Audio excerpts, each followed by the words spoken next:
আমাদের ভারত সরকার এতদিনের পর ওনারা চিন্তা ভাবনা করে একটা উপায় বের করেছেন। ওনারা বাংলাদেশে জল এবং বিদ্যুৎ বন্ধ করে দেওয়ায় উপযুক্ত শাস্তি করেছে বাংলাদেশকে।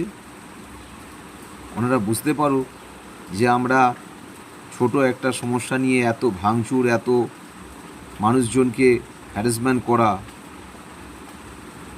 যে আমাদের ভুল হয়েছে, সেই ভুলটা যাতে ওনারা সংশোধন করে নেয়, ভারত সরকারের সঙ্গে বসে একটা নির্মাণ করার জন্য ওনারা চিন্তাভাবনা করুক। কিংবা মাথা নিচু করে বাংলাদেশকে অন্তত বলা দরকার ভারত সরকারকে যে আমরা সত্যিই আমাদের ভুল হয়েছে, একটা আলোচনায় বসে তার মাধ্যমে যদি কিছু করা যায় আপনারা করুন। সেটাই মনে হচ্ছে বাংলাদেশের পক্ষে খুব